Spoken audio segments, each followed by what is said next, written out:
Is GoodNotes still king or is Noteful taking over? If you're about to set up a digital planner in 2026 and you're stuck between GoodNotes and Noteful, stop. Watch this first because your digital planning BFF got you. Tested both with my own money on my own planner. They are not the same app. One is way cheaper and one has a feature the other one does not have. One is genuinely easier if you're a total beginner. At the end of this video, you'll know exactly which one is right for you. No bias, just my honest breakdown. So let's get into it. So this is for you if you got an iPad and you want to start digital planning, but you don't want to waste any money downloading the wrong app. I'm Gina Marie from Paperless Planners, and I plan my whole life, my money on my iPad pretty much every single day. So I've spent real time in both of these apps. Let me save you the trial and error. So we're going to do this like a boxing match, round for round, and see who comes out in the end the winner. Okay, first round. It's going to be price because this matters more than people think. GoodNotes does have a paid tier. The pro version runs you around $36 a year, but Noteful is way more budget friendly at $6.99 for a lifetime. Honestly, I think that's a big part of why it started to blow up alongside one of their main features, which I'll get into in a moment. Now hear me out. Cheaper does not automatically mean better. We'll get to that. But if you're budgeting tight, and a lot of us are, the price gap is real and it counts. So round one, I'm gonna have to honestly say goes to Noteful on price. Just honestly, $6.99, you really can't beat that. Round two, this one is a deal breaker for some people. Handwriting, search, recognition. Watch this. In GoodNotes, I can write something by hand, then actually go back and search for it. Finds my handwriting, which is really huge if you're a student and you take a lot of notes. Now here's the thing. Noteful does not have handwriting recognition. You write it, but you can't search your handwriting in the same way. Not yet, at least, hopefully. Anybody from Noteful, if you're watching, get on it. So if you're someone who writes a ton and needs to find it later, that's a real point for GoodNotes. So round two, I'm gonna have to say honestly goes to GoodNotes for the handwriting search recognition. So round three, this is where Noteful flexes. I'm gonna be honest, this is where it's stepping on next. Noteful lets you work in layers. So you can separate your decorations, your stickers, your actual writing, your date dots, all of that good stuff. It makes editing and organizing so much cleaner and so much easier, especially if you love to customize with digital stickers like I do myself. I enjoy layering, a really awesome feature. Quick tip, if you try it, do not delete a layer in a full planner because it's going to delete the layer on every single page, not just that one page that you're on, because I learned it the hard way. So how I use my layers are I actually have a master layer, an edit layer, and then I'll have a layer for my dates. But in my daily planner, I actually have my layers, the master layer, edit layer, and then my brain dump layer. My master layer is where I put down like my layouts and all that good stuff that I don't want to be moving around and I don't really need to move them around. But anything that I feel I will need to move around, such as dates, events, check marks, text, just put it on my edit layer. So I keep them separated. GoodNotes doesn't do layers the same way as Noteful. It's more straightforward and less customizable. A couple of months back, they introduced the lock feature. So say if you have like a picture that you wanted to bring in, you can bring in the picture and hit the three dots, and then you can actually lock that element so it's not moving around. So in GoodNotes with the lock feature, you can lock images and text boxes. You cannot lock elements and or handwriting. Layers in Noteful is honestly a game changer, especially if you use digital stickers and you love to decorate and customize your digital planner. Round three, I'm gonna be honest, has to go to Noteful. Okay, so round four, which one is easier if you're brand new to this? Honestly, I'm gonna have to say I go with GoodNotes. It's simpler, fewer things to figure out, especially if you're transitioning from a paper planner and you just want to open it and go and get started. GoodNotes gets you there so much faster. Noteful has more power, but more power means more of a learning curve. So round four, honestly, I'm gonna have to say goes to GoodNotes. Round five, and this is the one that's gonna matter to most people. Do most planners work in both? Depending on what type of planner file you get, if you get a .pdf, it will work in both Noteful, GoodNotes, Notability, any other note annotation app that takes .pdf file. If you get a .goodnotes file, it's only going to work in GoodNotes, and if you get a .noteful file, it's only going to work in Noteful. So just be mindful of that when you are purchasing your digital planners or any digital products that you want to bring into a certain annotation app. Honestly, I feel like .pdf is the best way to go. For the planners that I create, I like to create .pdf files, so it's going to work in both. My planners that I create will always be hyperlinked. I don't believe in flipping through a whole bunch of pages or using this. Really, I'm going to make mine hyperlinked. I'm going to make it easy for you, baby, because over here we like simplicity. So for planner capability, I would have to say this round is a tie. So round 1 through 5 was more of the main features. So now I'm just going to go and compare some of the basic customization features that one app may have, or they both may have, but which one is better in either or app. So both apps have their organization, and you can do in folders. This is GoodNotes. So GoodNotes does have their folders, and some months back they did introduce like adding more colors to the folders. You can do presets, custom, you can have in history, all of this good stuff with the folders to make it more match your personality or more match how you plan and how you organize your day-to-day stuff. And you can also add icons as well. It would be nice if they can start adding some emojis. That would be great. But for now, it's a start. So now we're going to go over to Noteful, and in Noteful have folders as well. In Noteful, you can do the same. In Noteful, you do not have the plentiful of colors and presets in the history of colors that you can customize your folders with. Like in GoodNotes, Noteful doesn't have that. They just have these few preset colors, but that's not really a deal breaker for me. Although I do like to color code and organize my folders and certain things in my planner by color. You can add icons too. I would pretty much say these are a little bit more icons than GoodNotes, but they're pretty much the same, design or look. Nothing extravagant. Still can't use emojis, which I wish we could. So if you are someone who really cares about their handwriting, this might be where I say GoodNotes might be stepping on some next, because the handwriting when you have an Apple Pencil or any type of stylus, the writing is just so smooth. And you can also, they have a lot of customization to where you can get that functionality of the pen and the stroke to how you want it to feel and how you want it to look. It has a stroke stabilization, tip flatness, pressure sensitivity, sharpness, all that good stuff. You can also customize your pen tool in Noteful as well. But I must say, I think that GoodNotes has more to where you can tweak it to get it to feel and look how you want it to look. They do not have many customizable features for their pen tool. Writing in Noteful is getting much better. Let's talk a little bit about navigation between the two apps. Okay, let's start with GoodNotes. Let's start with what I don't like. In GoodNotes, you have to actually go to read only in order to access the navigation and hyperlinks, which, it is what it is. If you don't mind going back and forth, going from read only and then to edit mode to where you actually use your tools, you may be fine with that. I started my digital planning journey using GoodNotes, so that's all that I knew. It was what it was.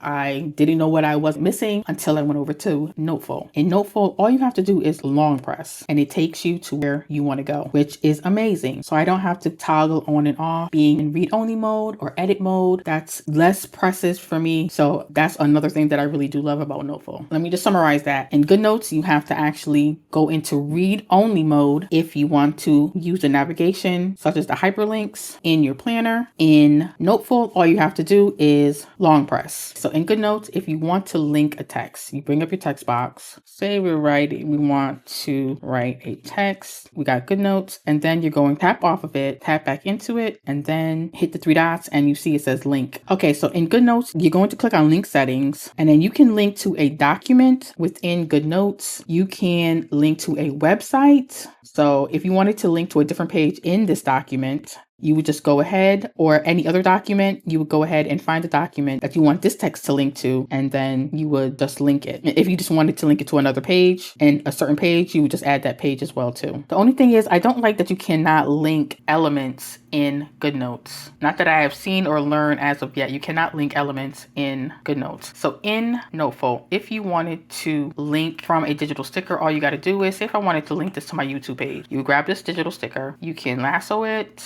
click on it, and you can click on the arrow and click on link. You can link to this notebook, you can link to a web page, or you can link to any other document, notebook, or planner, or file within Noteful. Attach a link to an element. You can attach a link to a course, a text box. So you would just go ahead, click on it, and then click the arrow, click on link, and the same. You would just link it to a different planner, notebook, or website. So that's where they differ. GoodNotes, you can't add links to like pictures or elements. In Noteful, let's see if you can actually add a link to an image. got to go into the master layer, and now we can move this, and this is an image. So let's go ahead and see if we can link this. Yes, we can add a link to a digital sticker, an image, and or text, and that's in Noteful. In GoodNotes, you can't. Another feature or functionality that differ between the two is duplicating. In GoodNotes wins this one because I love the duplicating feature. If you long press onto an image, you can long press and then move it around, and then it would duplicate. Also, it's pretty much the same too. If you wanted to, maybe say you wanted to save a digital sticker, you can, let's go and digital planning, you can do the same. You can just pretty much pick it up and just drag it over into like your files. If you wanted to save a digital sticker as an image in your files, you just lasso it, long press, and drag it over, and it automatically duplicates. I love that feature. I think that's something that they should jump on the ball, because that would be awesome. If you wanted to do the same thing in, let's say, Noteful, you would, let's bring up the file app. You would have to press copy and then go over into the file app, long press, and then hit paste. The difference between GoodNotes and Noteful, GoodNotes saves it as an HEIF file, and Noteful will save it as a PNG. So that is definitely something that I love about GoodNotes, the whole duplicating. If you wanted to duplicate in Noteful within the same, page or planner, you would have to click on the element or the image and just click duplicate, and it would duplicate. But that drag and drop feature in GoodNotes is awesome. Okay, so another feature between the two. In Noteful, they're really good with how you can customize certain things. So say for instance, with this digital sticker that I have right here, if I wanted to bring down the opacity, because when I do my monthly planning or my weekly planning with my digital stickers, I like to get very decorative sometimes. And I love to use certain things as like little watermarks in the background. So say I wanted to make this large and I wanted to make it like a little watermark. What you can do is you can hit style and you can bring down the opacity of this, which I think is pretty cool, because you can make it like a little watermark in the background and just bring it up or down if you wanted to. Unfortunately, in GoodNotes, they do not allow you to, they don't have the opacity feature. So you pretty much what you got is what you get. So that's one thing that I really do like about Noteful is the opacity. And you can use that for either a digital sticker, you can use it on a image, just hit style, and you can bring down that opacity as well for an image. Okay, so now let's talk about exporting really quick between the two. So if you wanted to, for GoodNotes, exporting is pretty good. If you wanted to export, all you would have to do is you just click the share button and you can export this page, or you can export all. So if you wanted to export this page, you would click on export and it would ask you, do you want to make it a PDF file, an image, or do you want to make it a GoodNotes file? This is how, if you create a digital planner, you start from a PDF and you wanted to turn it into a GoodNotes file, this is how you would do it. This is how you would do so. You would just import that PDF file into GoodNotes and then export it as a GoodNotes file. So you can include the page background, any annotations, and you can also make it editable. I think GoodNotes is really good with their exporting. Now, one thing I must say about Noteful, which can be very, it's like hit or miss sometimes, if you want to export. So now we're going to go ahead and hit share, and it asks you, do you want to share this as a PDF, native Noteful, which the same way that you would make a GoodNotes file is the same way you would make a Noteful file. You would import that PDF into Noteful and just export it as a native Noteful. And you can also do image. So you can do a page range, one page, or you can do the whole planner. And the same as GoodNotes, you can include the background, include annotations. This allows you to include any tags and tapes and all that good stuff, which I think is really good. This is something that GoodNotes did not offer. And it also asks you if you want to, you have the option to choose what type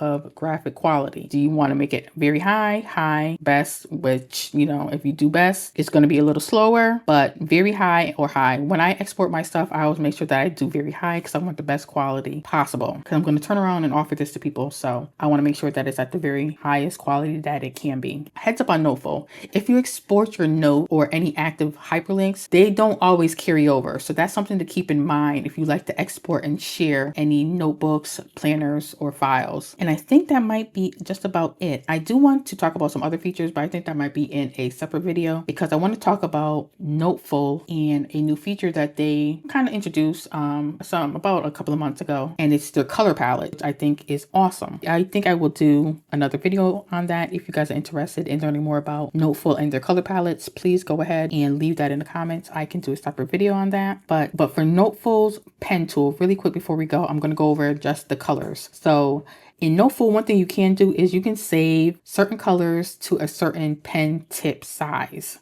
So I have, as you see here, I don't know if you guys can see that. No, you can't.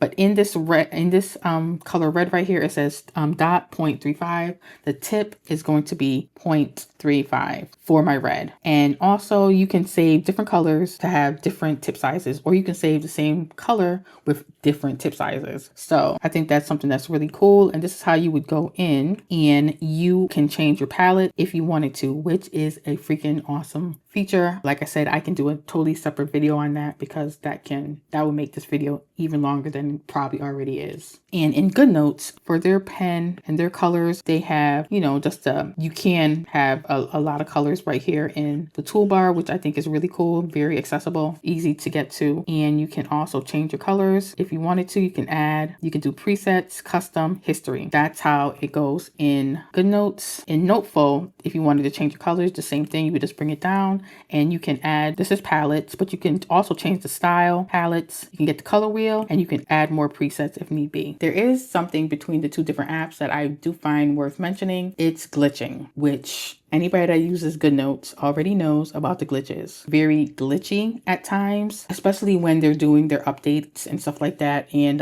yeah, GoodNotes is like really bad sometimes with glitches. Rarely do I ever have the glitching in Noteful. Like here and there I get some glitches, but nothing compared to like when I'm using GoodNotes. Because when you're digital planning, you want to go. You being productive. You got to get the planning because you got to move on to other things. So you don't have time to be sitting there being finicky with GoodNotes and your stuff not functioning the way you need it to. So that's just something that I find worth mentioning is if you don't have any patience, GoodNotes may not be for you, boo. Okay, so who can we say is the honest winner? Here's the truth. There isn't one winner because there's a winner for you, just like there's a winner for me. If you're on a budget and you love to customize and you want layers, Noteful all the way. Cheaper and more powerful for tinkering. If you take tons of notes and you need to search handwriting and you want something simple that just works out of the box, then it's GoodNotes. For most of my budgeting people who just want to open a planner on payday and go, they lean towards GoodNotes for the simplicity. For me personally, I lean towards Noteful because I love to tinker with stuff and I love the layers feature. That has me in a chokehold. I don't know if I'm ever gonna leave. But you genuinely cannot go wrong. Just pick one that fits how your brain works. So GoodNotes, Noteful, they're both really great apps. What works for me may not work for you. And what works for you may not work for me. So like I said, they're both really great apps. I use mainly Noteful, but I still use GoodNotes on a regular basis as well. I still have a lot of my notebooks and my journals in GoodNotes, so I still use GoodNotes. But for my day-to-day planning and my day-to-day budgeting, I use my personal planners in Noteful. And here's the best part. Like I said earlier, my Simple Finance Planner works in both apps. So you don't have to pick the app first and stress about it. Grab the planner, then use whichever app you like better. Link is in the description. And if you're not ready for that yet, I've got a free budgeting app called the Payday Reset that opens right in your browser. No iPad app required at all. No login, no passwords. Also linked below. So that's GoodNotes versus Noteful for 2026. Two great apps, one right answer for you. Drop a comment and tell me, are you team GoodNotes or team Noteful? And what made you pick? I read every single one. Hit subscribe for a new video every week, and I'll see you in the next one. But until then, remember to always be kind. Bye.